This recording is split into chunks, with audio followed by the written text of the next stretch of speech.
We mentioned this yesterday. It kind of took off nationally. UNLV quarterback Matthew Sluka left the undefeated UNLV Rebels Tuesday night over claims of unfulfilled verbal NIL promises from a UNLV assistant coach. And the number that was thrown out is he was promised $100,000 as he was leaving Holy Cross to go to UNLV. They're undefeated.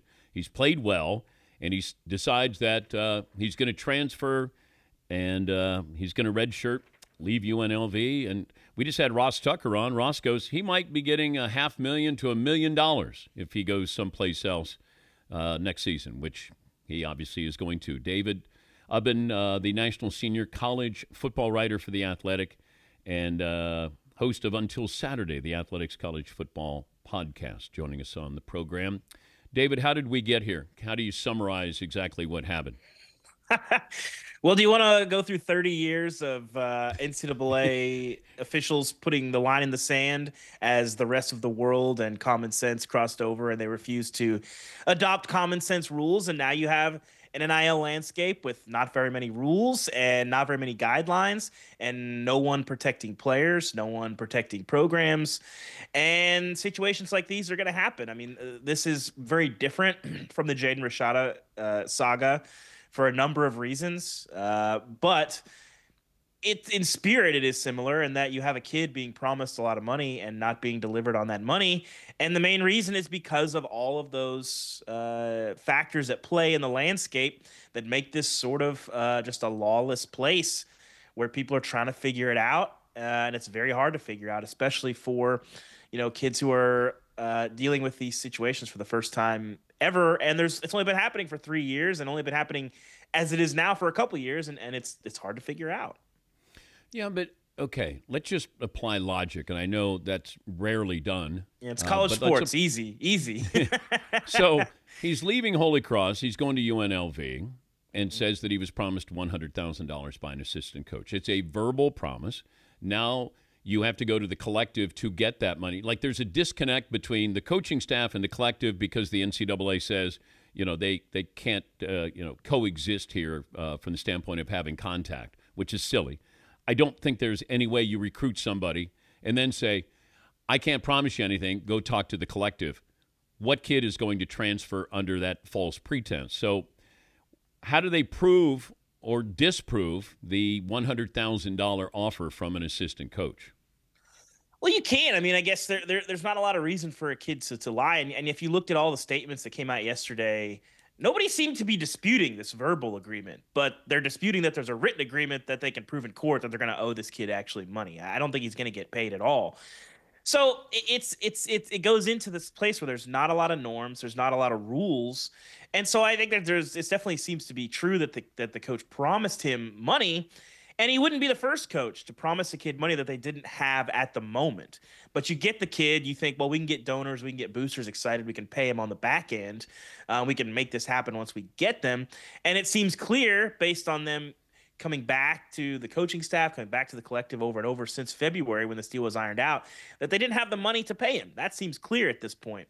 And so that's a failure on the part of the entire sort of UNLV landscape, and it's an embarrassing saga. And this is the kind of stuff that really hurts you on the recruiting trail. Florida dealt with some of this as well. It's $13 million versus $100,000, but these are things that are going to be brought up on the recruiting trail, and it's tough for schools to deal with that. But it's an ugly situation, and it goes back to, if you don't know that you have the money, maybe don't promise it. But $100,000 is not very much money. It seems to me that it's kind of hard to believe, even with all of the lack of support that has kind of plagued UNLV's program, that you can't come up with $100,000 for your starting quarterback in Vegas. I mean, you could probably go walk around the street and count, $10 bills in the cracks of the sidewalk and probably be able to come up with that. So it's hard to believe, but that seems to be the reality for the program right now. Yeah, my college source said to me this morning, UNLV wanted to play the game. They couldn't afford to pay the game. Yeah. Therefore, hey, we want to be big time. And then they do this, but in the same time frame of a $27 million payout to stay in the Mountain West, where this kid's trying to get $100,000 that you promised him. So what's the fallout? Like, where is college football going from here? I said that we're kind of teetering. We're teetering on the verge of something great with the playoffs, but we're also teetering on the verge of what direction are we really headed in with the total landscape of college football? Well, it's something that makes a little bit more sense. This sort of perpetual free agency for everybody on every team every year is not good for the sport. It's not good for the kids. You have situations like these.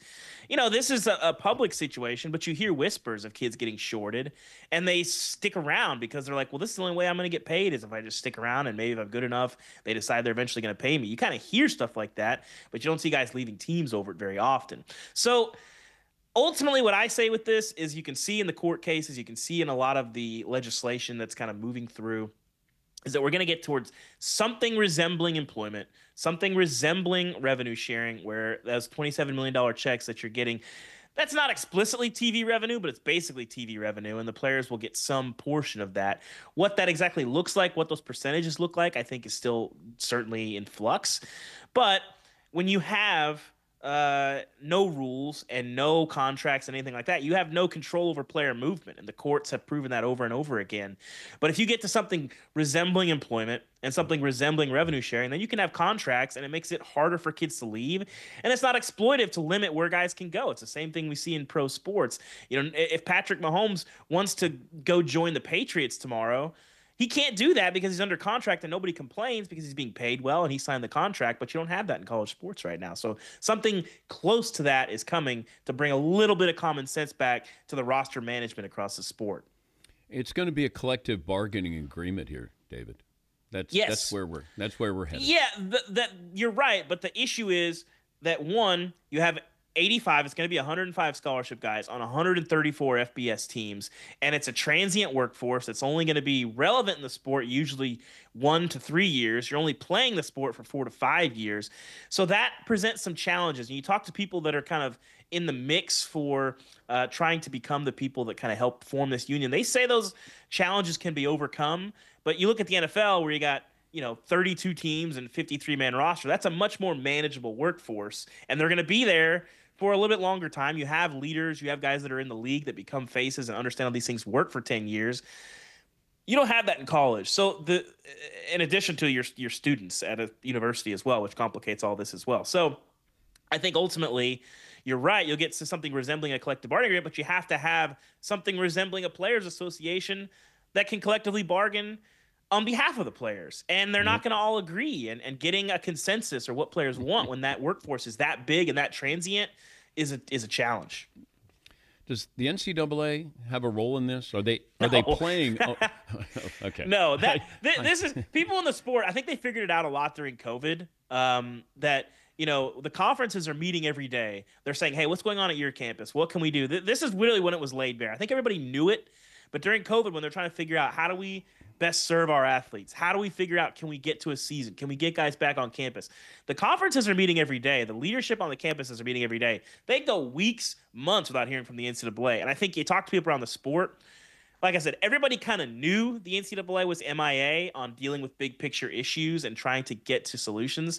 But when you have this gigantic pandemic that it disrupts everything, the absence there really kind of let schools and campuses figure out, like, oh, no, we got to figure this out ourselves.